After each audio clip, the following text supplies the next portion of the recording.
Welcome, fans, to episode 83 of Rangers Ed. This is your host, Cousin Ed, here with my co-hosts, Little Ed and Coach Ed. What's up, guys? How we doing, fellas? Welcome back to the show. A little tired from the weekend, but everything's good. And we got our producer, Mikey. What's up, Mike? Going on, fellas? Like that hat. It's nice. I hope everyone had a great Thanksgiving and enjoyed the weekend. Tough Giants loss.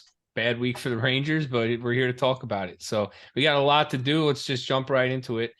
First of all, jersey numbers, 83. Never been a Ranger to wear number 83. So easy jersey numbers episode. Prior to the last episode, the Rangers were 9-6-4. They went 1-3-0 in these games, and they sit at 10-9-4, 24 points, fifth in the Metro, tied for 17th in the NHL. A lot of parity in the league this year. It's going to be tough. Upcoming schedule, we got 2 back-to-backs with Ottawa, Chicago, and St. Louis. 3 of those games at home. So the Rangers got to start winning at home. But they started on the road in L.A. the night we recorded last week with a 5-3 win. So it started out strong, and they tried to close out that West Coast road trip, strong. But then Anaheim, 3-2 loss. Edmonton, 4-3 loss, give up a 3-0 lead in the third period. Devils 5-3 loss, give up a 2-0 lead early in the first period. So, I mean, let's just start just generally. Last season, the Rangers had exceptional goaltending, an historic season from Igor Shesterkin. One of the best goalie seasons ever. And that's not hyperbole. That's real. Like, it was one of the best goalie seasons ever by a goalie. And Shesterkin this year, is he below average? No. But he's definitely dropped off in performance, and I think it's affecting him and it's affecting the team. This week, pretty below average performances from Shesterkin, right? Ed, you would agree? I mean, without a doubt. I mean, obviously, the team isn't doing much to help him out, and I think that's like the general idea or topic that's floating around, where it's pretty much the same thing as last year, but Igor was able to keep them afloat, and this year the performance isn't necessarily there. I mean, honestly, before last night, before the Devils game, I wasn't really giving him too much hate or whatever you want to call it, because he was playing a lot better than the regular beginning of the season. But last night, I mean, the Devils game was pretty rough. Definitely, I haven't seen him play that bad in a long time. I mean, I guess if you want to count the playoff games against Pittsburgh when he was getting chirped the whole time, that's what it reminded me of. Like, he was just fighting the puck. That breakaway against Hughes just didn't look like him. It was kind of tough to watch, and kind of felt bad for him in a way, but he definitely has to step it up. And I think he will, so, which is important. But yeah, I mean, did you hear in the crowd, at Madison Square Garden, and you hear the Devils fans chanting Igor like Pittsburgh fans did in Pittsburgh last year? Yeah. What the hell? How do the Ranger fans let that happen? Like, what is going on at the Garden? Is it just that was a big thing that I was going to bring up when I was at the Oilers game. I was sitting up top, and there was barely any "Let's go Rangers" chants. I mean, I was thinking that, like, I don't know, the Garden's got to change something up, maybe with like how they get the fans excited. Maybe something's not working, like with the organ and over the loudspeakers and stuff. I have no idea. That place was dead. Even when they were up 3-0, the place was dead. Yeah, I mean, it's a problem. Say, Mike? It's a problem.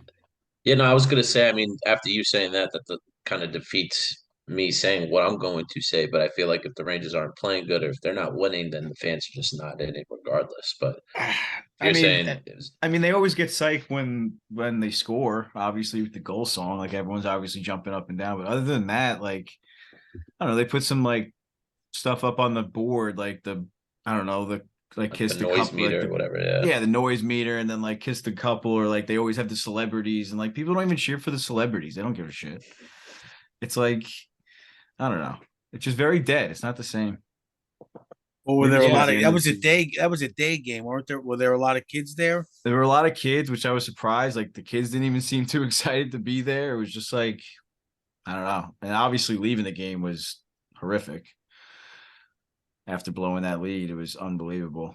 Yeah, if you sent the text, don't even bother. And when I saw that, I was like, I don't want to watch this game because I watched it on delay, but you know, we have a podcast, so I suffered through that. It was horrible, man. That must have It was been horrible. awful to see live. It just must have I been. honestly had a feeling between the second and third. I said to Lindsay, I'm pretty sure it's like almost these exact words. Like if they get one goal, they're tying the game, and then they're gonna win. That's literally exactly what happened. Like within like 5 minutes. Well, I It mean, was crazy.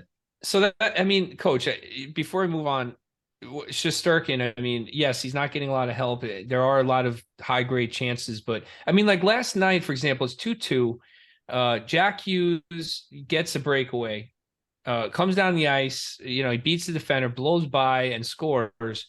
Last year, he makes that save. Even yes, it's a high danger chance, right? But like last year, he keeps that game at 2-2. The Rangers get an opportunity to regroup. That goal was a killer. Going from 2-0 up and now you're down 3-2. In my opinion, that was a turning point in the game where he makes that save and maybe things are a little different. I mean, I, do you just I think he's pressing. I think Valaket and Hank were going crazy about the way he's just pressing too much. I think his competitive levels causing him to want to do too much, because that was a savable shot. I mean, Lindgren had him forced to one side. How that went in, I don't know. I mean, you just saw the 5 hole was just like, what the hell? That wasn't like a clear cut breakaway from the blue line in. He had a guy on him, forcing him to one side. Shesterkin makes that save 95 out of 100 times. And Maybe more.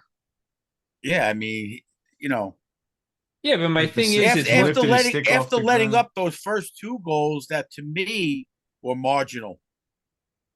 They weren't freaking snipes, And again, same thing in the Islander game that time.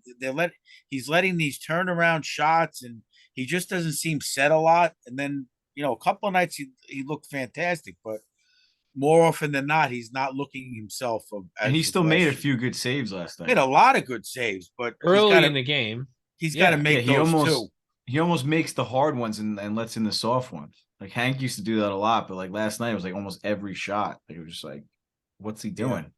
Even the one that rang off the crossbar, it's like I knew that was going in before they even got the rebound. I was like, what the hell was that? And it went in. So I mean, that begs the It's- question. It begs the question. You're saying he's pressing. I see that too. I agree. Do you think the fact that Halak has, look, he's a backup. And I looked a little closer because I've been hard on the fact that he's never going to win a game as a Ranger. But I've been looking at the goals against in those games, and look, he's a backup, and the goals against are, except for the Columbus game, like 2-3, 3-2, 3, like whatever. Yes, he gives up some soft goals, but if your backup is giving up 2 or 3 goals a game, you should win half of them. That's the idea. Like you got to come up big when the backup's in net, you got to put some pucks in the net, right? So I think he's having a bad year, but it's not like he's giving up 5-6 goals a game.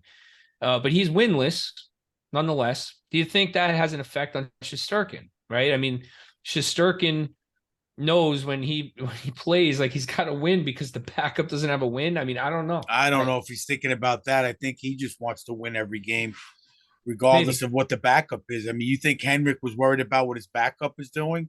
Henrik's looking, he wants to win and stop every puck he faces. At that level, you're so competitive and so high up cerebral, mentally, it's just insane. And he's just fighting himself right now. He's not playing natural like they were saying last night.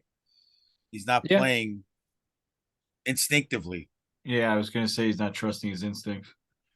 I mean, Well, I I mean, feel like he's definitely got a lot of pressure. Everything's on him. Yeah. Everything's on him right now. The Lark's not doing it. Everything's on him, and I feel like he feels that. And I mean, last year with Georgiev in net, if Georgiev got hot, then Shesterkin would have to like fight for his job almost. So Yeah, but Georgiev didn't have a great season last year. no, he was terrible last year. So This year more he's more having a great season. more so the last year before. Mike's Was a probably the more competitive, but Yeah. last year Georgie didn't have a good season. Eddie wanted to get rid of him after the second game. Well, Georgie at least last year was I think Mike's point. I take your point, Mike, because I think he's at least was like a threat. Right. until Shesterkin had established himself as like the clear-cut Vezina winner. Like I remember early in the talking about it in the beginning year, of the season. Yeah. yeah, earlier in the year it was like, oh, they might split time, or let's see who runs with it. It wasn't like a given that Shesterkin was going to be the number one. So I take your point, but yeah, I don't know. I feel like he's got to look, it's human nature. Like, yes, he's a professional, and hopefully he's sitting there focused on the next shot, and he's not sitting there like, oh, Halak sucks, so I got to win. But it's just natural as a human to be like, I got to win this game. Like I got to come up big, because if I'm not playing, we're not winning. I have 10 wins and the team has 10 wins. Like that, I think he's 10-4. The team's 10-9. You don't think that is like a lot of pressure? I just think of it like me, like if I had a trial partner and every time I go to trial, we win, and every time they go to trial, they lose, I'm going to feel like I have to keep winning because, or keep going. Yeah, keep going to try. I have to keep going because this person isn't winning. Like, it's just a natural thought. It's not something where he's sitting there like Halak sucks. So I take your point too, coach, on that. But I think I look at it this way. I mean, you're going to get mad at me because I'm going to say it all the time. Let's look at the stars of the game. The Kings, they win. We have 1 out of 3. We win, and we had 1 out of 3. Ryan Lindgren. The Ducks, we lose, no stars. The Oilers, we lose. We have Lindgren again, 1 out of 3. Just Lindgren. Yeah. The Devils, we have none. Who's stepping up to the plate? You can't blame just the goalie. Well, that's the thing, coach. We're not just blaming the goalie. Well, I mean, it has a lot to do with it. I'm focusing on that for a topic of discussion, but I agree. He's not the only problem right now. And one of the other to the next topic. Yeah, one of the other problems, like if they're scoring, you're not even discussing this. Well, if they score 5 against the Ducks, they win. Halak gets the win. You're not even discussing it. Last night they take a 2-0 lead. The Oilers 3-0 lead. You're not even discussing it if we win 3-1. So okay, but the point is that they're not scoring and the goalies aren't stepping up. So somebody's got to step up. Look, under your theory of what to discuss and when to discuss it, we would discuss nothing because if they scored 5 goals, we wouldn't discuss the goaltending, and if I'm going to kind of give up piggyback 5 on goals, that point, we wouldn't though. discuss the scoring. So I mean, yeah, he's not playing great, but sometimes we need a good win so he could just say, you know what, I don't need to save every shot. The Halak start against the Ducks, I'm looking at the stats here. He only let up 3 goals against the Ducks, which I don't really hate. And I think the Rangers should be capable of winning that game with 3 goals let in. I mean, they had 43 shots on goal, 0 for 4 in the power play. Number 1 star, John Gibson, Anaheim. Exactly. So, I mean, that you got to score on 43 shots against the They also Ducks. hit 6 posts in that game. That's true, too. So we haven't gotten a lot of puck luck either. I mean, let's be honest. Like, I'm not trying to make an excuse, but the Rangers have hit like a lot of posts. I know Sam keeps saying it. They have like a streak of posts or something. I keep missing what he says, but it's like a 3 posts in a game or something. They have like an 8-game streak. Trocheck had like 2 against the Devils, I think. Yeah, so it's just absurd. But they got to finish. Coach, you're not wrong, but like part of it also, like in watching the Rangers' star players, Panarin, Zibanejad, even Kreider to an extent, sometimes not. But I'm looking at these guys and like they just don't like. They're super talented, but I don't think they don't feel like they're not appearing motivated. I hate to say it like that because they're obviously motivated, right? I mean, they are, but they just lack like a killer instinct. It seems like, when the Ducks score and they take a 3-2 lead in that game, somebody's got to step up and tie that game. Like you cannot lose that game. That team had not won a game in regulation all season. Yeah. Like where's Zibanejad being like, all right, enough, and just tying that game up? Like Panarin played better against New Jersey, but he's it's just not there. There's no killer instinct. It's the same kind of like go through the motions, set up the play, stick to the process. I don't know. Like somebody's got to have that killer instinct, rise to the occasion, and make it happen. And last year they were doing that. Like Zibanejad was clutch last year, especially in the playoffs, right? I'm not seeing it this year. They're kind of like just treading water, waiting for the playoffs, but they're not in the playoffs. Like we got to get there first. They have to make the playoffs. So I don't know. Do you guys see that? I mean, it's hard to tell because we're not in the room, but it does appear to me that there's no killer instinct. I gotta go with leadership right now. I think we named the captain finally, and the team is lacking leadership throughout the entire lineup. Everybody. There are no leaders on this team. Last year we had 6. What happened? Yeah. No, we have leaders. They're just not. It's just not working. I don't know. Something is Yeah. not working. Speaking of which, I didn't notice this at the Oilers game, but apparently after Draisaitl scored the game-winning goal, he slapped Trouba's stick out of his hand, and then Trouba just didn't do anything. Yeah. Did I send that to you? I don't think so. Maybe you Oh. did, but Yeah, I wanted to bring we that were at up. the bar. We were at the bar Saturday night, so I wasn't able to open up any like videos or anything. Yeah, I wanted to bring that up. So Draisaitl scores a game-winning goal with like 2 minutes to go, and then the whole Oilers team is skating by the Rangers bench to their bench, and on the way, Trouba's just kind of like gliding. He's not even looking at them, and Draisaitl just takes his left hand and just knocks Trouba's stick out of his hand. It goes flying, and Trouba just looks around, doesn't do anything. Well, that's definitely classless on Draisaitl's part, but Trouba's got to go after him after that, without a doubt. I don't care if they lose the game at that point. He should have beat the hell out of him. That's ridiculous. What, coach? Did anything happen during the game that Trouba was giving him shit? Was he beating on him a little bit in front of the net? I mean, Not I that didn't can notice recall specifically. Yeah, I didn't notice anything like that, but I guess that's possible. But either way, it's just kind of Well, like you guys want to, everybody wants to say, "Oh, Reeves doesn't do anything when he's out there," but you know what? Maybe he does. no, he doesn't. Okay, well, all right. I mean, he didn't. Like he didn't. No, he just didn't by stop being in anything the about it. lineup. I'm not talking just a about shadow. fighting every time. I'm talking about being involved, banging bodies. They seem like there's no life.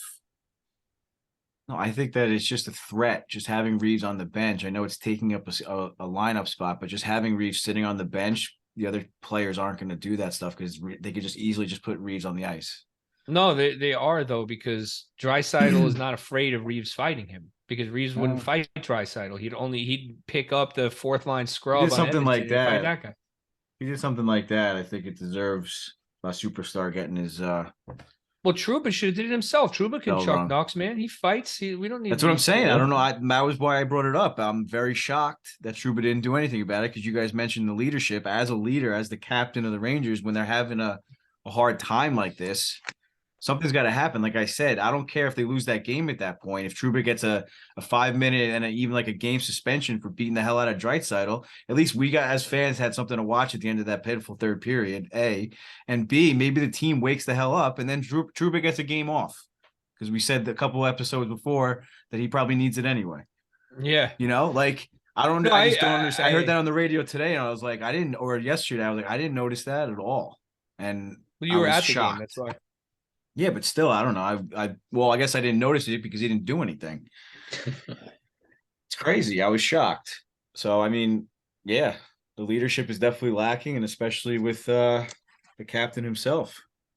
If he's going to let something like that go, I mean, maybe we'll see when they play them again. But I mean, the thing is too, the lack of a killer instinct, lack of motivation, whatever you want to call it, there's just something missing that can be corrected. Again, like teams face adversity during seasons. It's better to face it now. I agree with all of that. There's a silver lining and a light at the end of the tunnel, but I'm seeing a correlation between that lack of motivation and somehow the Rangers continuously give up leads. No, the Rangers last year when the Rangers got a lead, game was over.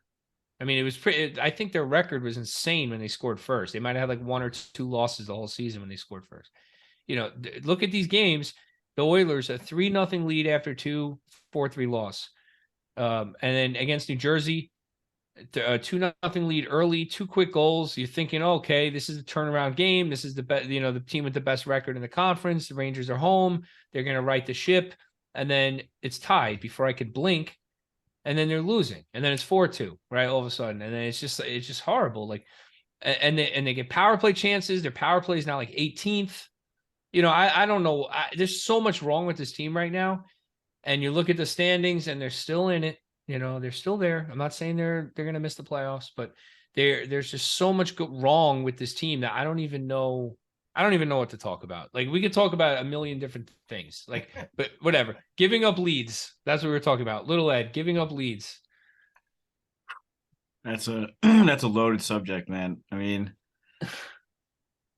they have to learn how to play with the lead, and that goes up and down the lineup. I mean, Isn't it largely the same team as last year? I mean, who's different from last year? Trocheck versus Strom, which is Cop an upgrade. Toronto. Well, those guys were at the end of the year. I mean, they weren't there the Well, whole season. I mean, I was trying to think of that, recently too, where like how like the excitement level at the beginning of the season. I think it was a lot of us talking about how Shesterkin was carrying them through it and most of that. So I mean, maybe they're just gonna have another slow start to the season, and hopefully they wake up at some point. Maybe Drury makes some kind of a small trade. I don't think he's gonna make anything earth shattering. I don't think anything like that's gonna happen. Maybe he finds some kind of a depth player, work some magic. You never know, and things turn around. But what we're talking about the lead situation, they have to learn how to play with the lead because obviously they're able to get them right. So whatever is going on in their minds, they were talking about it a lot today on NHL Network, and they focused on Tortorella and what his comments were, how the kids nowadays don't really learn any kind of structure moving up through juniors and things like that. And once they get to the NHL, it's kind of a shock to them. Whereas they just keep trying to score 4-0. All right, let's make it 5-0, 6-0.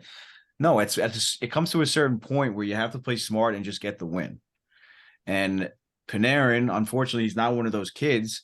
He's a perfect example. The other night we were watching the game last night. They had the 2-0 lead, and he's making backhanded passes from one side of the rink to the other. For what reason? Instead of just holding it on the wall, getting it out of the zone, dumping it in, and killing maybe 2-3 minutes off the clock with some offensive zone pressure. It's just things like that where they, from the lineup down, and it boils down to leadership again. If you see Zibanejad, if you see Panarin, if you see Kreider, all those players dumping the puck in, then all the kids and all the other lines are going to follow. You never see, I shouldn't say never, very rarely.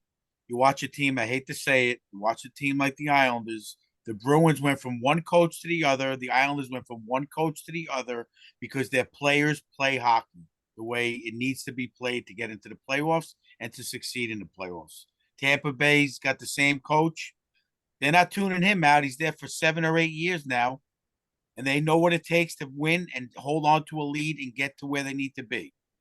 You could talk about all this flashiness and all this bullshit, but if you don't know how to play hockey, you're not going to go deep in the playoffs. And they talk about the Bruins too. They know when to shut it down. They go up 3-0, 3-1, and then they don't do anything. They just play hockey for the rest of the game. One guy stays north, the other guys stay behind. You have to stay behind the puck, little things like that. You see the Rangers, like 3 guys getting trapped in the offensive zone and like odd man rushes going the other way.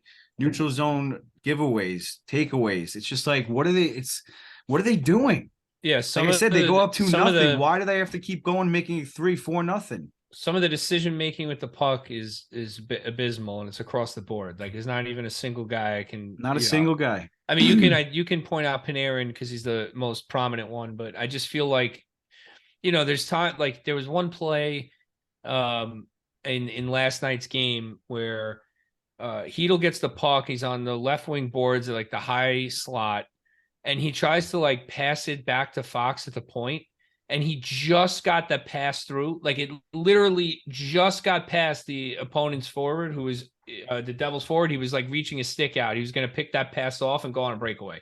And I was like, why make that pass? Like, why to do that? It's across the board. It's all those little types of, like, that play, he got away with it. But it just stood out to me as like a play where I was like, oh, like, don't do that. It was the wrong decision. Yeah, so they're just making constantly that with everyone. They're making terrible decisions with the puck repeatedly, and they do not have enough. I feel like they're missing some speed, honestly. Like, I feel like if they get a bottom 6 guy, like you were saying, Ed, they need to get a faster forward. Yes, a physical one, a gamer, a gritty guy. I'm fine with that. But a faster forward. We need forechecking fast. Look at the Devils. They fly all over the ice. They're flying. You can't get the puck. You can't set up. Nothing. They're on you. They're forechecking. They're fast. Yeah. Well, a lot of it, they were also just sitting back waiting for the Rangers to make mistakes, and that's what they were doing. And then they were pouncing on the mistakes.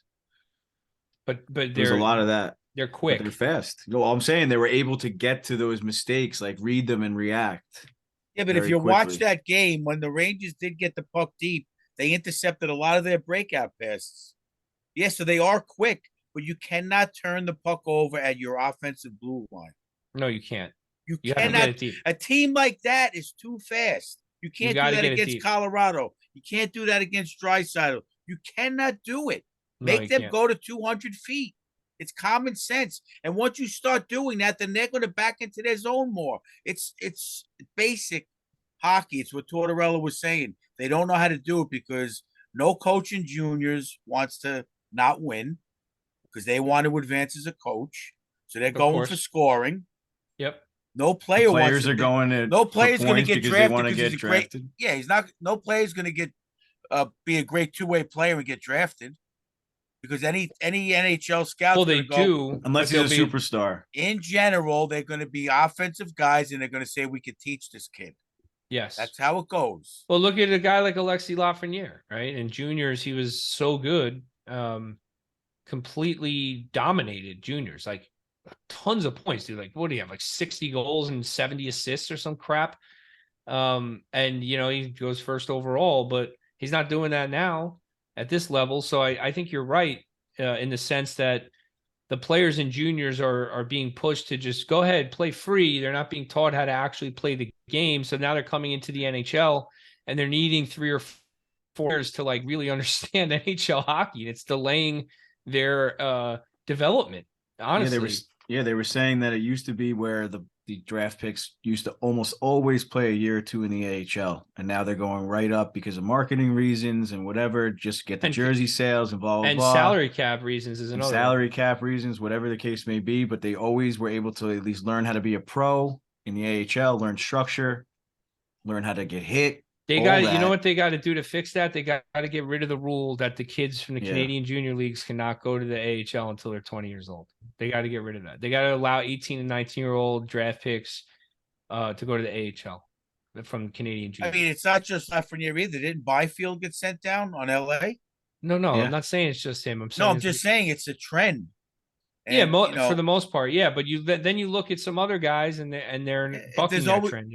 There's always going to be a few guys. No, I get But you. in general, Caulfield on Montreal got sent down last year. Yes. He had Well, a I tough think there should time be in the some second kind year. of. I think there should be some kind of like, I don't know, what do they call it? Like what do they call it now in juniors? Like exemplary player or whatever, Yep. something like that. Is that it? Yeah, something like that. Yeah. If any player achieves that status, then he is allowed to go to the AHL. Simple. Sure. No, but they should just get rid of that rule. It's a stupid rule that is only that's not going to exists- happen either because It there's only money exists- involved. I'm sure. Right. You It only know? exists to promote the Canadian junior leagues, right? Because they Exactly. want Alexis Lafreniere there until he's 19. They don't want him to go to the AHL. But wouldn't it have benefited a guy like Kako or 100%. I mean, Lafreniere to get a year in Hartford or some games there? They just didn't do it. It's tough. Well, Seattle's kind of doing an experiment right now with Shane Wright. See how that works out. What are they doing? They're scratching him, right? But they scratched him up to a certain point. They let him practice with the NHL team, and then they sent him on. Francis found a loophole in the CBA saying that they can go down for a 2-week conditioning stint. So now he's there for 2 weeks, and once that 2 weeks is up, he's going to World Juniors. So it's like lining up the perfect timing, and then after that, it might even be playoff times, and he can come right back. Isn't that just ridiculous that he's got to do that in the first place? Yeah, it is, but it's smart. Insane. It works. It might work. It's insane. But yeah, coach, I think you're right on that. And look, you're not wrong necessarily about like the teams like the Islanders, the Bruins, and Tampa, and how they play the game right, regardless of their coaches. I do think that is a good point. Leadership. No, I do think it is a good point. But even those teams miss the playoffs. They have bad years. I mean, the Islanders missed the playoffs last year. The Bruins have missed it a few years ago, I think. So. What? It Not happens. a long time that I can remember. I don't remember the Bruins missing the playoffs a couple of years ago. The Islanders missed it because they had that horrible start. They missed the playoffs pretty, like maybe in the last 10 years, at least once. Mike, look that up. Once in 10 years. Well, yeah, they're in a pretty good run. Mike, look up the last time the Bruins missed the playoffs. I'm curious. I would say in not 10 since years. Bergeron's been captain, definitely. When Yeah, you have I players think like so. Marchand and Bergeron, I tell you right now, we talked about this in the beginning of the year. Bergeron comes up to all the new guys and says, "This is how we play hockey." I talked about it in the first episode. I heard his interview. He went to every player that came to the team and the rookies in camp. You play Boston Bruins hockey or you go home. And that's what has to be done. Otherwise, you don't succeed. You're not going to get anywhere. So this takes us into our next topic, which, based on what Coach just said, I can imagine what his That's response would be. leadership. That's a captain. That's What Strahan with the Giants. has Gerard Gallant lost this team? I mean, do you think that they should consider or put a leash on this and consider moving on to a new coach? I mean, we got Barry Trotz out there. You got Joel Quenneville out there. Obviously, Quenneville comes with a lot of baggage with the stuff that happened in Chicago. You got two really good Hall of Fame coaches sitting there. And Trot And said he Gallant wanted to coach a original six team. right. And Gallant is he typically has a shelf life of about 3 years. So He's never coached longer than 2, right? longer than 3, I think. 3 3? years. I think it was 3. But yeah, I think he gets fired usually in his 3rd season. So is it better to just, maybe it's not all his fault, but now because those guys are available and there won't be for long, right? Pull the plug and make a change to kind of see what can happen here. I mean, I hate to say it, but they're not going to get rid of the team. It's the same old adage. They're not going to cut 5 players. The coach is going to go. well, they just can't cut 5 players because I they know. have I'm all of saying, them signed to 8-year right, contracts. Right. It's not going to happen. They're This not is going the to team. They're not going to bench 5 players. It's going to come down to let's make a change, and it's going to have to be a coach. What else is there? I don't understand how that could be, but it drives me crazy. Listen, there's a lot of things that Gallant's doing that people are questioning. You can like the guy overall. You can nitpick. I understand. I nitpick the coaching decisions. That's why we're here to nitpick. And I understand your perspective that you are a coach and you don't really want to sit there and nitpick a professional coach who you probably admire the fact that the guy made it all the way to the NHL as a coach. And yeah, he's probably a good coach overall. I get it. But we're here to nitpick. Like, there are just things that he does that drive me crazy. Jimmy VC should not be on the first line. I said it before the season. As long as Jimmy VC is not in the top 6, I don't have a problem with Jimmy VC. He's in the top 6. Is he playing bad? He's not really playing bad. But I would much rather Capo Caco or Lafreniere or Kravtsov or Hedel or somebody get that time. I just don't I don't know why Jimmy VC's there. Gauthier, he's playing great. Why isn't he in the top 6? He's buried on the 4th line. Why is VC in the top 6? I don't get it. I don't understand it. It makes no sense to me. And he did the same thing with Dryden Hunt. And he just fixated on needing a scrub 4th liner in the top 6 on the right wing. I don't get it. I just don't get it. What are the Rangers going to trade for Patrick Kane? And he's going to be on the 3rd line so VC can play with Zibanejad and Kreider. It's ridiculous. It drives me crazy. Panarin's line first, but that's just one example. The power play. He refuses to change the power play. The power play's they were 0 for 14. Change it up. Try something new. A player like that is definitely interchangeable, like VC on that wing. And I think that's a big problem too, is where they're just trying to fill that spot on those 2 lines. And they're just trying to desperately fill those 2 spots, where last year, recency bias, they had Kopp and Vetrano in those spots and it worked great. We're definitely spoiled by that. They had 2 top heavy lines. Now they just have 4 top heavy forwards. And those 4 top, Trocheck's playing really well. Shout out to Trocheck. I think he's playing some good hockey. But other than him in those top 4, not really too great. You know what I'm saying? So they're trying to fill those right wing spots. And obviously they're finding it difficult to find the magic or find the lightning in the bottle that's going to work. I just don't see them giving it enough time. Kako was doing good on that first line for 4 or 5 games, and they changed it up.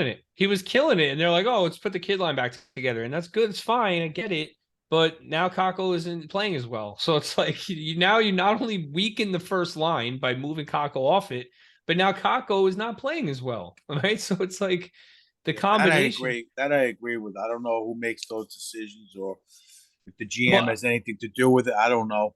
I don't know. Well, if I the I think texted- Trocheck dynamic- should definitely have a chance up there. I texted you guys before the game and I said, here's what I would do next game. And I gave you a lineup. None of you responded. But one of those lines was Panarin, Hedel, Kakko. So kudos to Gallant for actually doing that. And it worked pretty well to start the game, at least last night. I would leave the line, like give them a few games, change it up. It's not working. Give it a few games, change it up. I don't understand how you could give Trocheck less time. What He's do you one mean of their less best time? players. He's on the third line. You demote him. He's one of their better players all year, most consistent. I don't think he was demoted. I mean, he played on the power play. Look at the time on ice in that game. I guarantee you he probably played more than Hedel. Trocheck played 19 minutes and 56 seconds in that game. Hedel played 17:50. So, I mean, Well, that's because of power play time. power play. He Yeah. had 8 minutes of power play time at least. Trocheck's on the power play. Yeah. And also, Zibanejad played almost 24 minutes and Ryan Carpenter played 7. So the way they're splitting up the ice time with the lines is it's really 1-2-2. It's not really 1-2-3. I'm a little surprised at that because I thought Gallant was more of a roll 4-line guy. I think that's part of the problem too. Yeah, they could say they want to be out there, but if you're not doing it, I don't know. I'm more of a fan of rolling 4 lines, wearing the other team down a little bit. But we don't have 4 lines. We have the corpse of Sammy Blais, who's done absolutely nothing as a Ranger. Absolutely nothing. Like, bench him.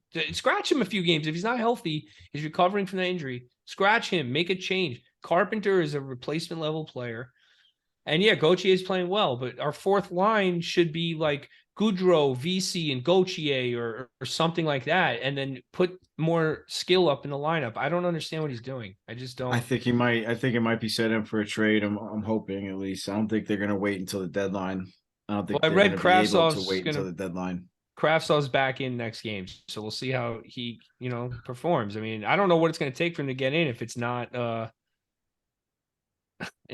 this after 3 losses like this. I mean, he's never. They You better gotta play some bring- hockey. Yeah, they got to bring No excuse. Hoffman back.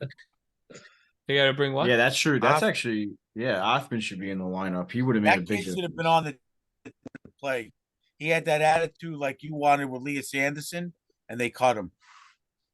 Well, I don't get it. He looked good in preseason. I'm going to say it all season until they bring him in. they cut him initially for, again, it's salary cap stuff. I mean, his contract will slide if he doesn't play the games, and they rushed other guys into the NHL, so maybe they wanted to be more cautious.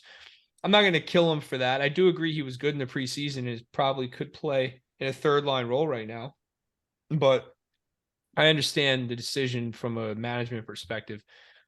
But yeah, That kid could come in and make more action than Hedel does.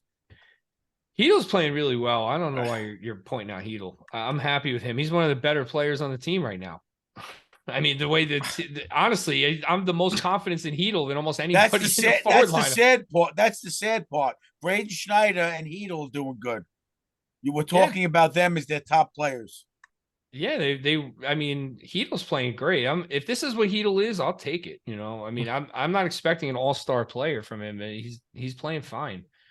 Schneider's killing it for sure. But look, with Gallant, I mean, a coach could lose a locker room.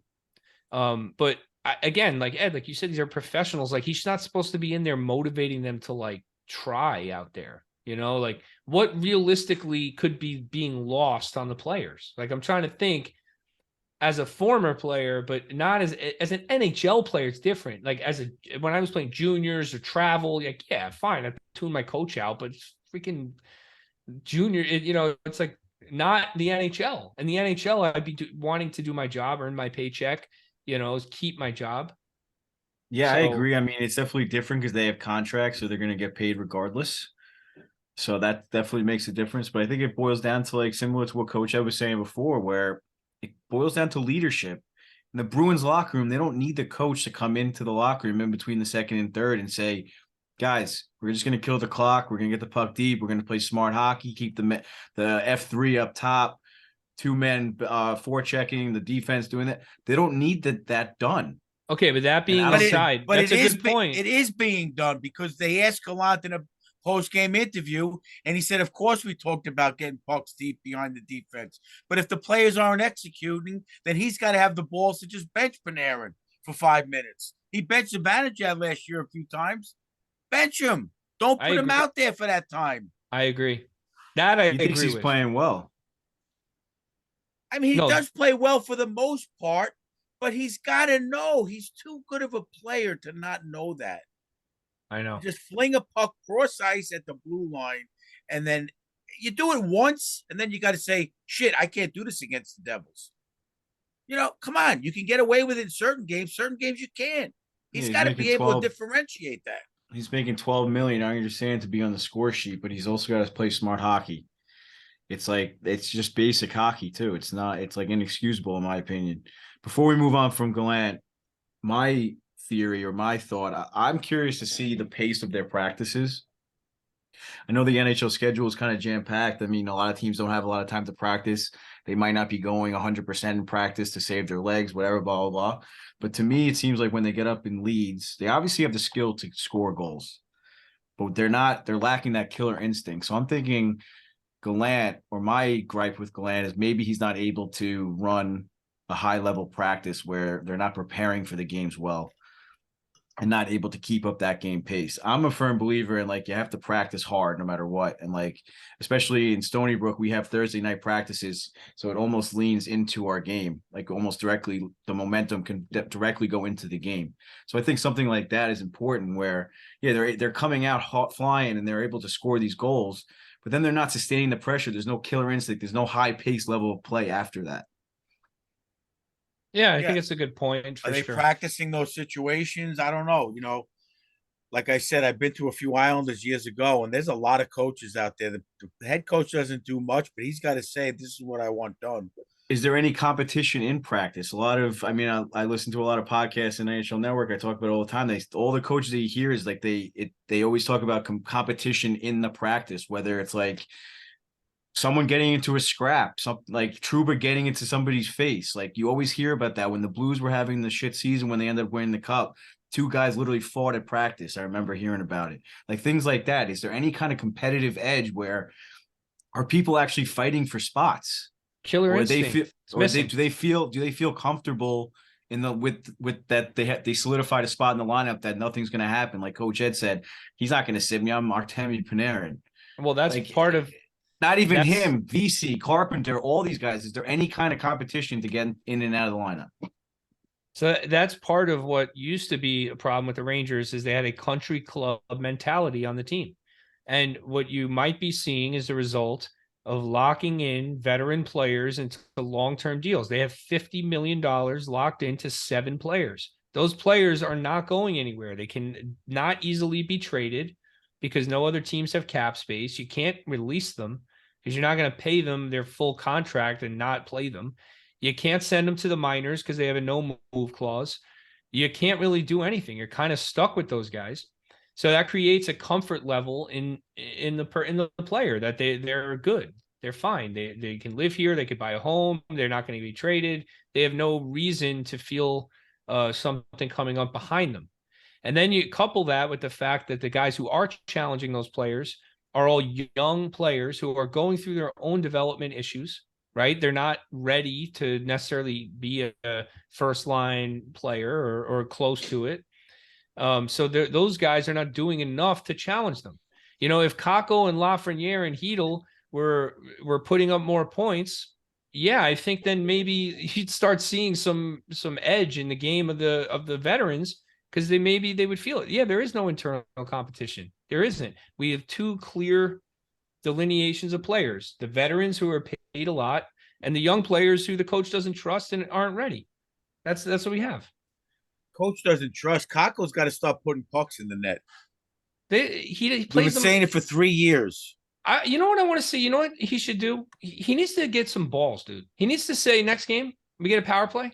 All right, Hedel, Laffy, Cackle, get out there with Schneider and Miller or whatever. Miller's playing terrible. Schneider and Jones, I don't care. Just put them out there. Let them play 2 minutes. Screw it. You guys aren't doing it. So we're going to try them. Doesn't mean that that's going to be the whole season, but he's got to do something to send a message that this is unacceptable. And if he's not going to do that, then he's not the right coach. He's just not. I mean, it's the reality. Trotz would do that. Trotz will do it, or even like, look, again, I don't want to get into everything Quenneville was, had going on. I don't know if the Rangers want to get involved in all that. And again, I'm not commenting on what he knew or didn't know, but I think he's another one out there that I would be interested in aside from those issues. So it's something to look at. I don't know if they're going to do it, but if they lose, 5 of their next 8 or something like that. Yeah, it's not going to go that long. I don't think it. If they don't turn this around by midseason, I think it's over for Gallant. I hate to say it. I love the way he coaches, but something's not What do right. you like about his coaching, though? I mean, you're saying you love the way he coaches. Like, Well, I don't know. It's like his post-game interviews. Like, yes, I I don't know. like what he's. He doesn't Look, say anything. He lies the whole time. The player has to perform. You're not telling me they're not going through things on film. There are offensive coaches that go with the offense. It's not all him. They're getting taught things and they're not doing it. So how do you teach a kid when he's not doing the right thing? You punish him in a certain way, and that's ice time. And that's gotta happen. So that I gotta say he's not. I heard him in the one interview where he said, "Oh, they're looking at me if I don't play them." You know what? Shut up. Who's He's not looking doing at it. him if they don't play? He said that. He said the one post game they said, "Why did Zibanejad get 26 minutes? Don't you think that's too much that Fox is getting 28 minutes?" He goes, "Well, if I don't put them out, they look at me like I'm ready to go. I want to go. I want to go." Well, if you're not doing it, if you're not doing what you're supposed to do, then no, you don't go. I wish Fox could play 60 minutes. But yeah, I hear what you're saying. I mean, and then I don't care if you get paid 12 million or 100,000. You got to play the game the way you're supposed to play it. And that's why when the Rangers won in 94, Messier said to Keenan and Neil Smith, "Get rid of this guy, get rid of this guy, get rid of this guy, because they don't have what it takes." You got to make that decision, and you got to build that team. That's why Boston. Keenan wanted to get rid of Brian Leach and Mike Richter, so I don't know about that. Yeah, he did. That's in the book. Well, they didn't, but that's besides the point. But Messier knew the kind of player that they needed. Yeah. No, I think something's got to change. I don't know if it's going to be a small trade, like Eddie said, a coaching change or a decision by Gallant. It could be the one thing. I remember when the Giants won the Super Bowl in 07, everyone was talking about Coughlin. He's lost the Giants locker room. Giants are underperforming. And then he's too hard. If you're 5 minutes early for practice, he benches you, whatever. And then he came in, he changed the way he coached. He made an adjustment. It turned his coaching career around, made him a Hall of Fame coach, and led to 2 Super Bowls. So, I think. Wait, who they beat in those 2 Super Bowls? Tom Brady.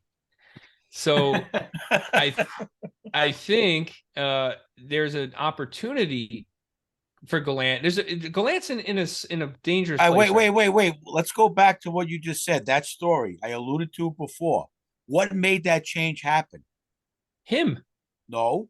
Strahan went to him and said, "You have to change." He had to sit down with him. Right, you're right. That is what happened. Said no, because Strahan was going to walk out. He was going to walk out that season. And he's going to retire and go on Good Morning America. Right. And he went on to win 2 Super Bowls. And set the sack record. But, it takes players and coaches to do that.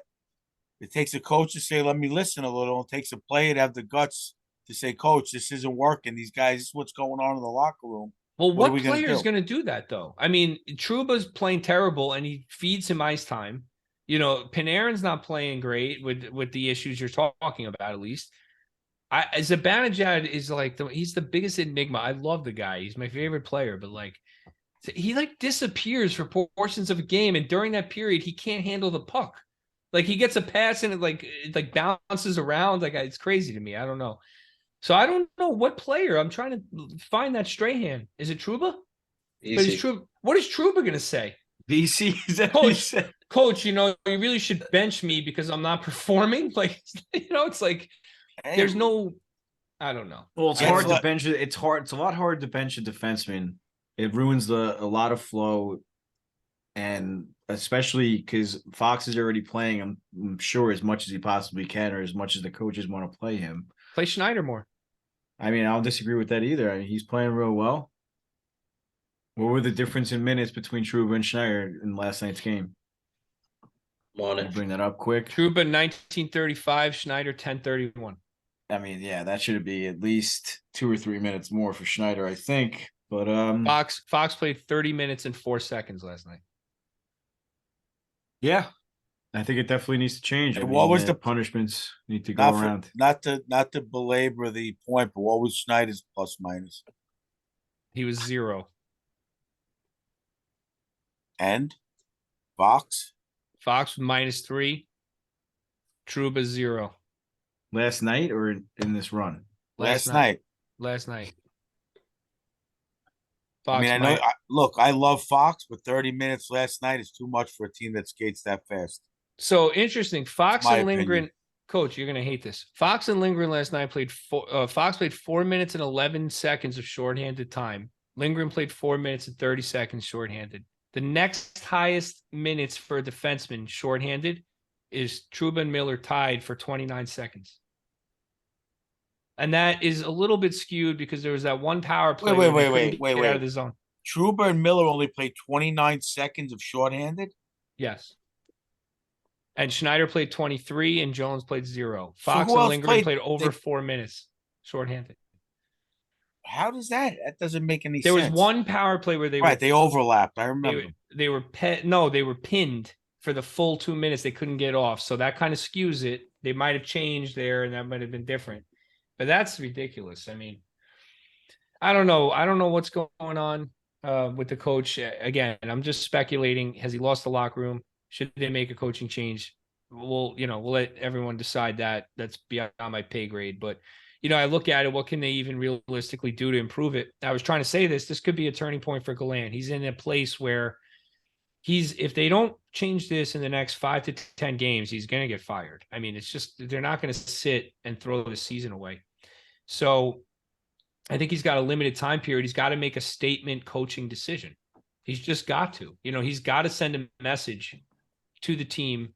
And I don't know what it's going to be. Maybe it's Panarin makes a turnover and he goes to Panarin and says, dude, I'm not playing you, you're not listening. You're not getting it. This is not the style. And he just benches him for the rest of that game only. I don't know. It could be anything, really. It could be a scratch. It could be playing Schneider more than Trouba. I have no idea. But he's got to do something. Something's got to happen because if he just keep going, and I think in his mind, he's probably sitting there like, our metrics are good. We're not playing bad necessarily. We're just not finishing. It's going to turn. It's going to turn. It's going to turn.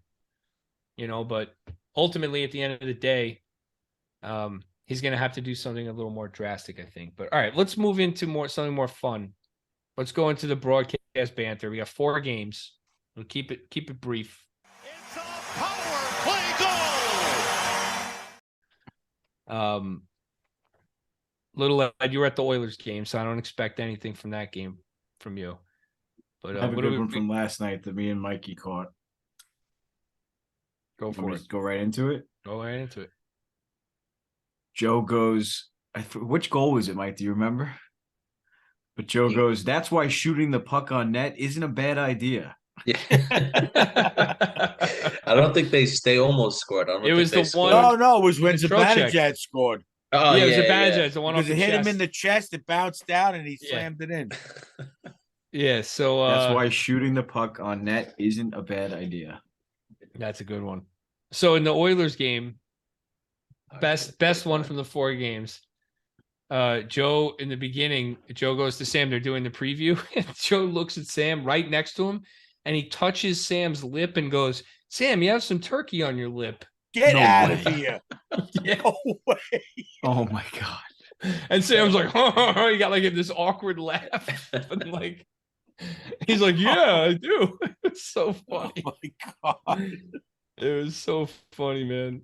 I got one in that Oilers game too. Is Laffy's goal from Fox, and Sam goes, oh, and he scores. I think Laffy might have tipped that in, Joe. And Joe goes like, no, that's exactly what happened. We're watching the game. Yeah, it was clear as day. Exactly what happened. Might have hit something on the way in there. In the Ducks game, Heedle hits the post, and then Joe goes, he He's got size and speed, and it's coming for him more and more now. He's been around longer than the other ones. He's 23. And Sam goes, oh, he's old. And then there's like awkward silence and the game continues. It's so funny. Good stuff. Go on and on. Yeah, there's so many good stuff. I do want to point out here, I should have looked at my notes earlier. By the way, in the Oilers game, Ed, the 2 goals by Evan Bouchard were his first and second goal of the season. Yeah. And then always. Dylan Holloway ties the game on his first NHL goal ever. Yeah, so just throwing that out there. And he goes, shut down McDavid and lose the game. So Bouchard scores and Joe goes, that's his strength in how he shoots the puck, man. That's his strength in his game, how he shoots the puck. He makes a big deal about it. And then it goes up on MSG on the top, Bouchard, first of the season. I'm like, his strength is how to shoot the puck, and this is his first goal. Where was he for the first 19 games? Jeez, man. All right. Any more? I'm good. Yeah, that's all I got. All right, let's move into our stars of the week.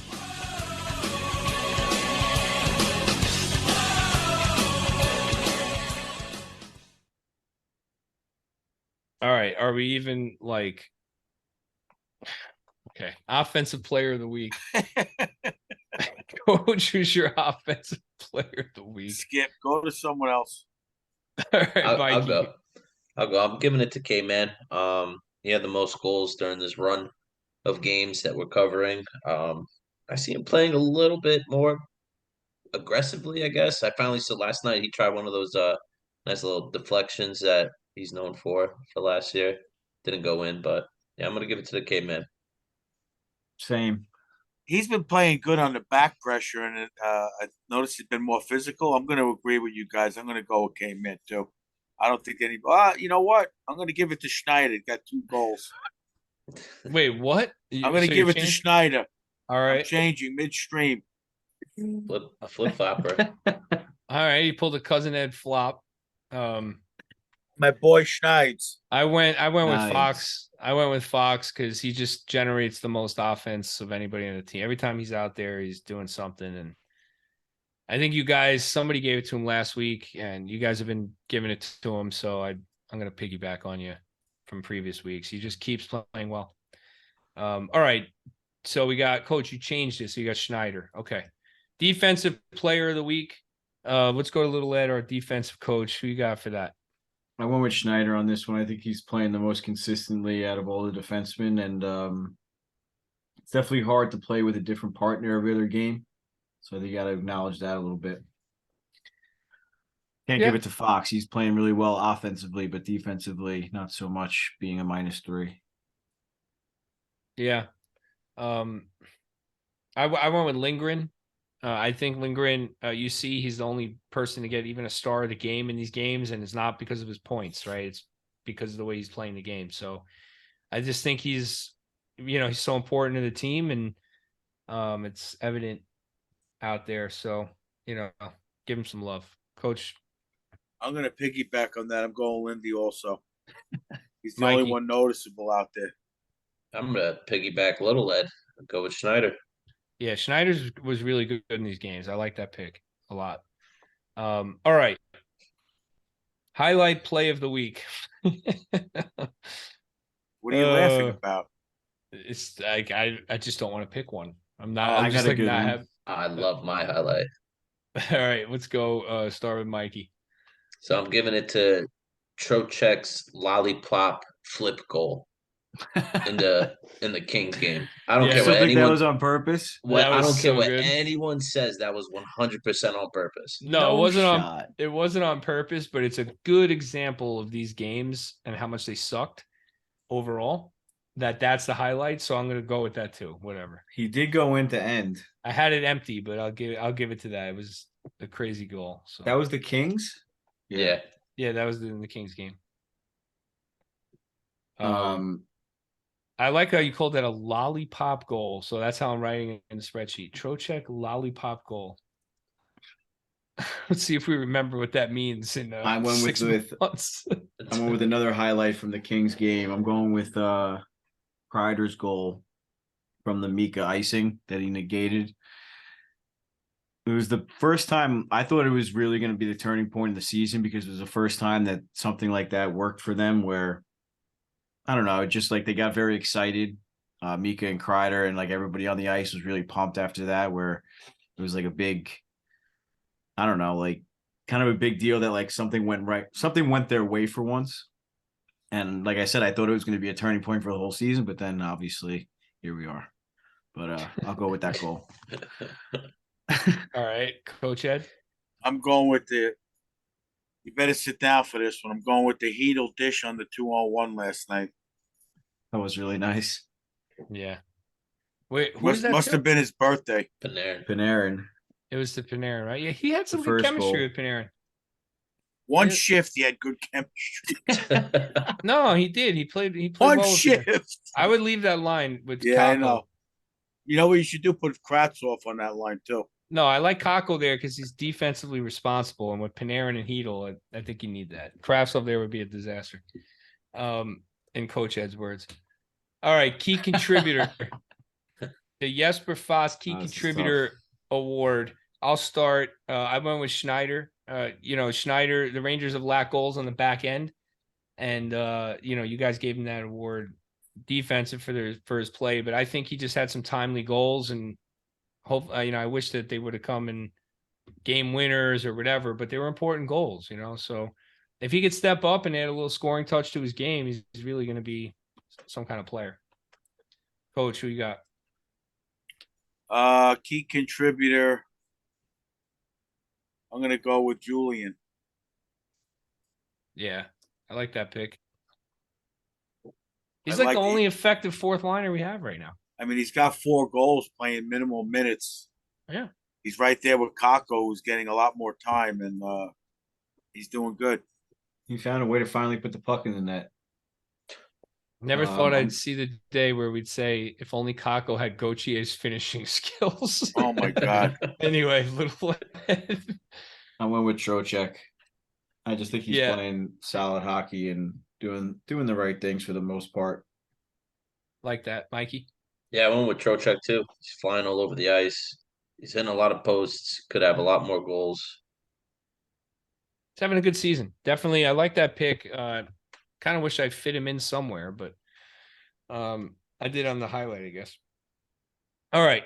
Everybody's favorite Coach Ed's Copyright Doghouse Award. So last week there's a lot of movement in the Doghouse Award. Coach, you had Heedle, Panarin, and Kravtsov in the Doghouse last week. Are any of them out? Panarin played a little better offensively. Kravtsov's still in because he's got to show me something. Let's see, what's he playing tomorrow night? You saying? Let's see what happens. He's got a chance to get out tomorrow. He can't get out if he hasn't played. Okay, Panarin's out. Is Heedle out? I'll let Heedle get out for that one pass. He hasn't been playing. He hasn't been playing horrible. For the chemistry. Okay, so it's Kravtsov. So are you putting anybody else in with Kravtsov? No, I'm good. So Kravtsov alone in the doghouse for no So you're not putting reason. anyone new in? No, I Wow. mean I could put a lot of guys in. Yeah. All right. You know what? I'm going to put Keandre in.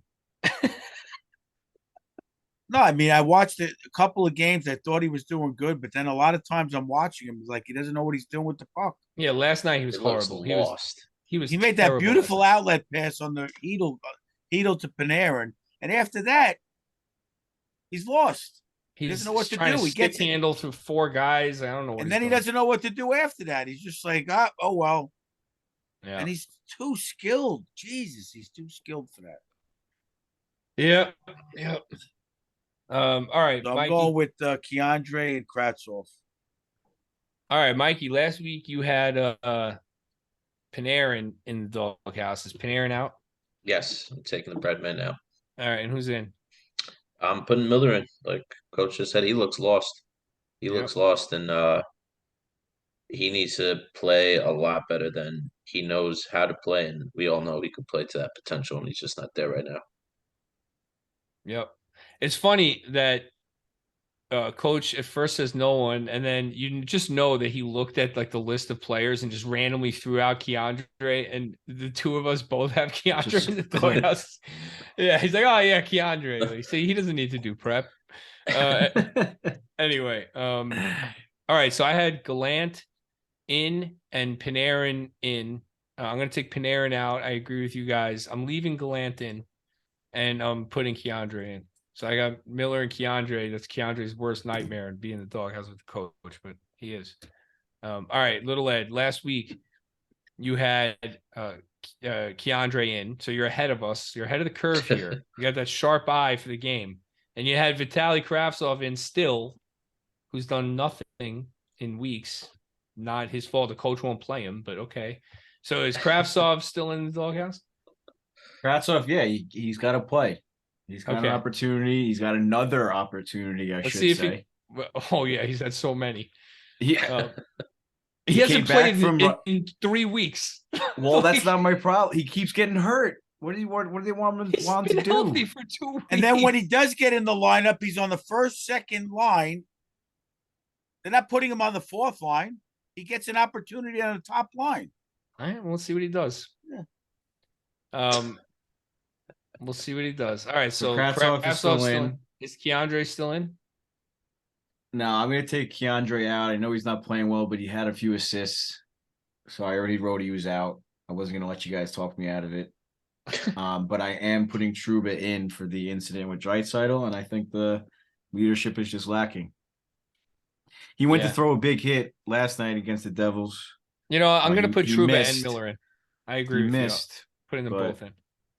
Hey, He's got to did do you guys more. happen? He's got to do you more guys- of that, and he really shouldn't take himself out of the play either. So I don't think that was a very smart play, no matter what, even if he made the contact. I'm putting Trouba and Miller in. I agree with you. You convinced me. So they're both going in. That whole pair's going in. If no goals on the season, just not playing. That's well. horrible. That's horrible. No goals combined. So they're in. Anyway, I know coach, defensemen don't need to score goals, but they're No, not that's playing horrible. defensively either. Keandre try- should be they scoring. should try Keandre should be something else. scoring goals. Put Schneider with Miller. I See would what put, happens. yeah, I guess. All right. What do they have to lose at this point? Yeah. But whatever, move on. All right. So let's go into Coach's Corner with Coach Ed for a little learning lesson here for us. Before we go into learning Coach's Corner, did anybody see Stroma go at it with Kachuk No, on Ottawa? I missed that. No. Stroma No. incidentally hit the goalie, and then he turned around. He's like, "Oh, here we go," and he just drops his gloves and tries to get a jump on it. It was great. Wow. Brady Kachuk? Yep. Yeah. It Well, was what do you pretty guys cool. call him? Stromer the gamer, right? Yeah. There you Homer go. the gamer. Good for him. All right, boys, bring it in. Well, anyway, I was talking with Eddie, and we've always been trying to do this, talking about an offensive zone line change. And Eddie pointed out that one game where the kid line had a great shift of about, I don't know, it was probably about 50 seconds in the offensive zone. Possibly longer. And they pretty much just wore themselves out and lost the control of the puck. Didn't have the ability to back check, and led to a scoring chance for the other team. So it's something that, again, do they practice it? I'm sure it's talked about. It's a matter of self-discipline and realizing game situations, what's going on, and rotating one guy out at a time and sustaining that pressure, especially in the second period, whether it's a long change for the other team and they can't make that cheap, and it's, And the door, like one of the doors is literally in the offensive zone, so it's fairly easily to make that Right. change. on Well, the so- second period.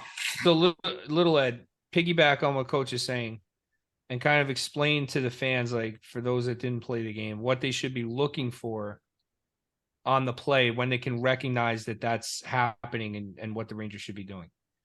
Well, I mean, a big thing I've been hearing lately, I mean, I don't know if it's a coincidence or not, but players are or fans or casual fans are wondering like why it's so difficult for like an NHL player to not play like a full game or like play longer than like say a minute shift or 30-second shift.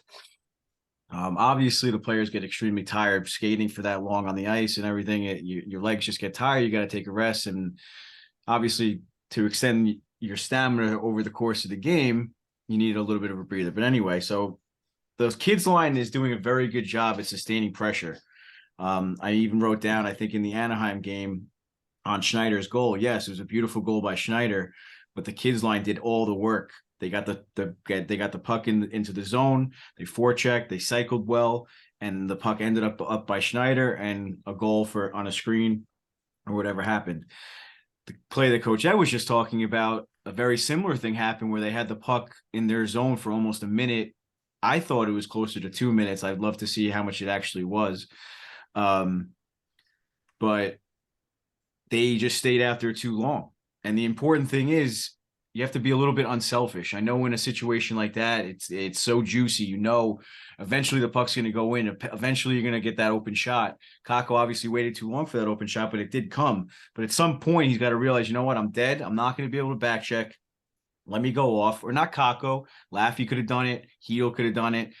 They really should be taking turns. That's the end goal, is where Kako goes off first, then say Zibanejad comes on. Then they keep the pressure on into the corner. Hedo cycles over, goes off the ice. Kreider comes on. Whatever. I'm just using examples. But my point is, you have to take turns into the offensive zone, keeping the puck in there. And yes, that scoring opportunity came, but they could have had the puck in the zone for 3, 4 minutes, 5 minutes if they keep running that O change. Yeah, I know that was long-winded, but no, I think it's good. You explained it well. At least get it to the point where Panarin's out there and he shoots it into the goalie's glove and gets a whistle. yeah. So I think another thing that happens in these situations that may get overlooked is there was a play in particular last night where that was happening, where they had some ozone sustained pressure. And all of a sudden, a pass gets thrown across the ice, and you're like, what the hell's going on? And in comes Hedel off the bench, flying into the zone, and gets a one-timer. And he didn't score, but it was a great chance. And that kind of stuff can happen, too, when you get fresh legs off the ice. Even if the puck doesn't come out of the ozone, you can create disarray in the defensive zone by a guy coming in. And that guy's coming in and reading the whole zone. He sees all the holes in the defense, Yep. and can also really exploit that. The defense is going to forget about that guy. They're not going to realize there's anybody there. They're going to see a player leaving. Right. Now they're going to focus somewhere else, like you're saying, in disarray. And they can exploit that. Keep in mind also, to the casual fan, if you never skated in a hockey game, when you do a series of stops and starts, that destroys your legs. You're exhausted. Yeah. So no Your matter ankles what too. condition you're in, as an NHL player, the speed they're skating at when you do stops and starts, it just knocks your legs out. So a player has to realize his limits.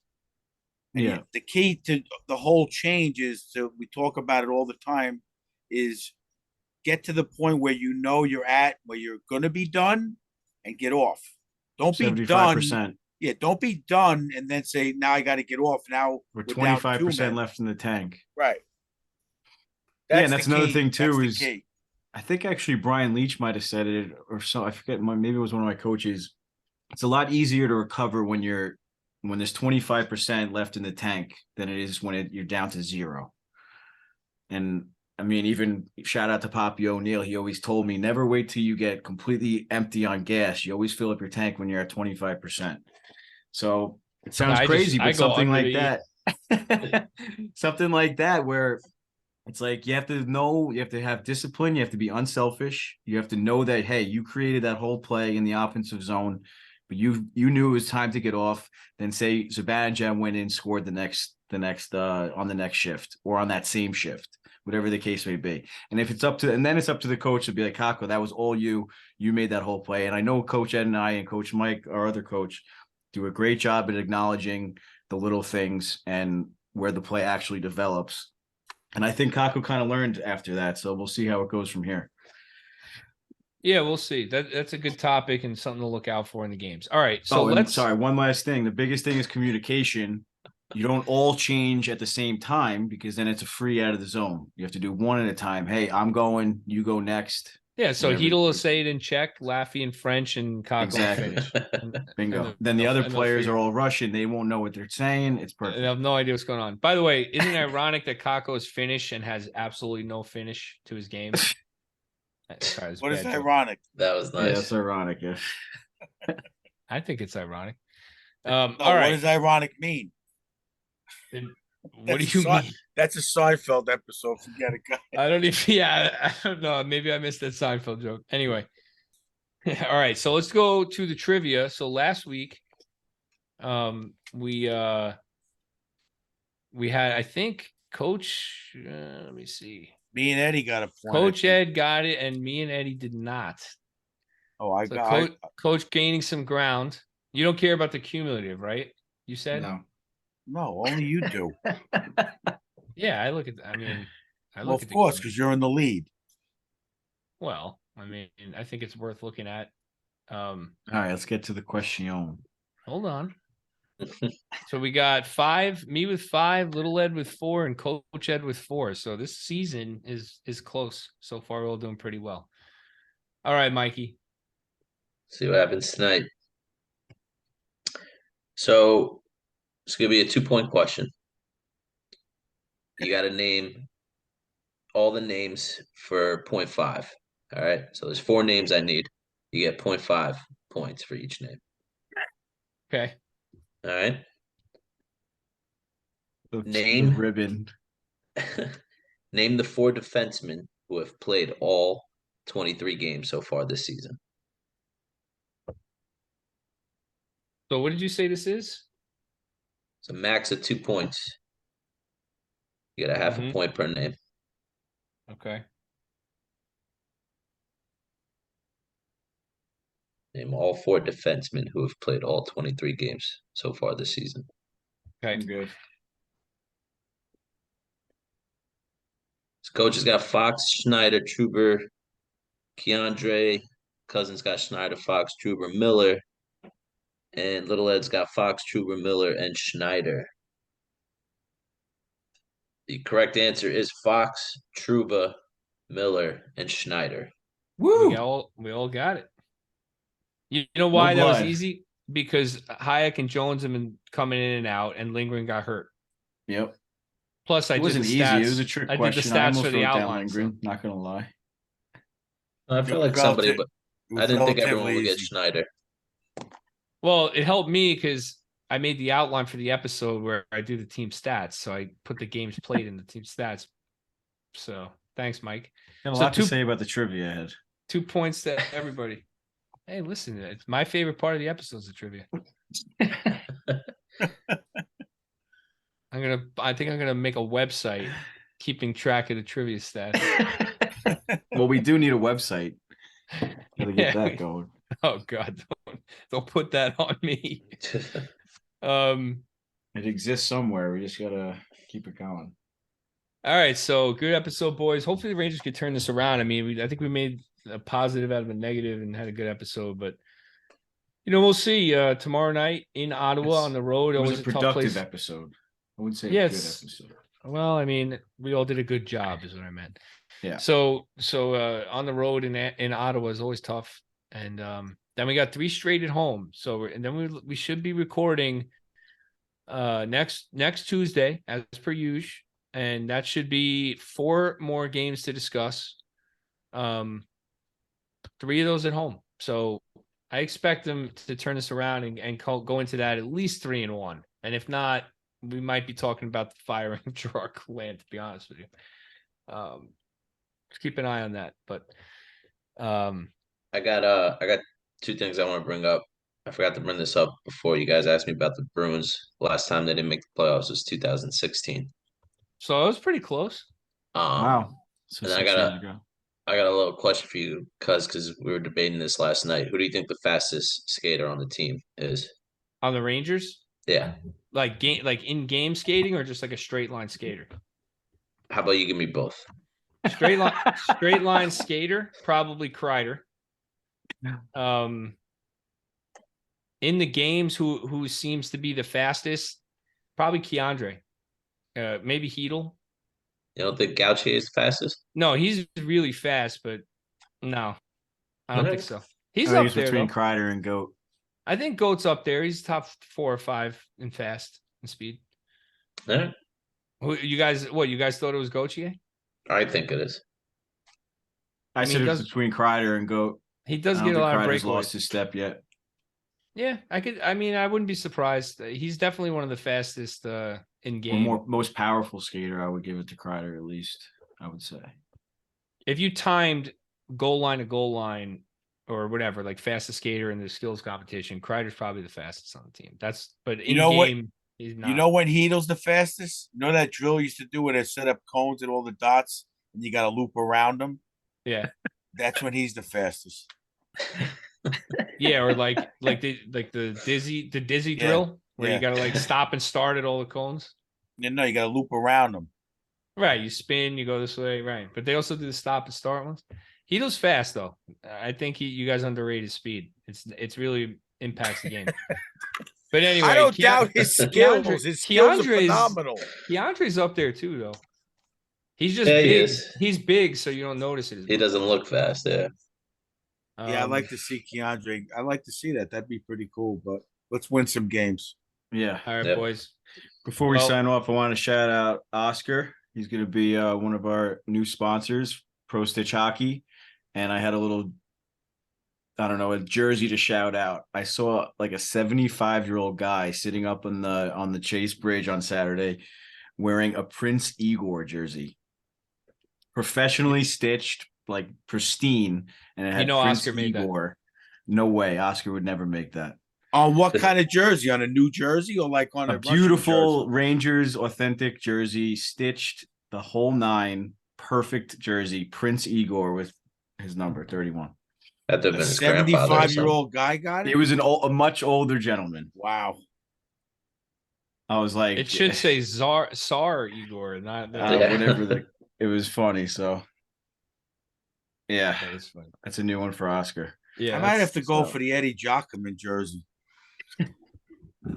All right, was- boys. I was thinking of getting a Pruka.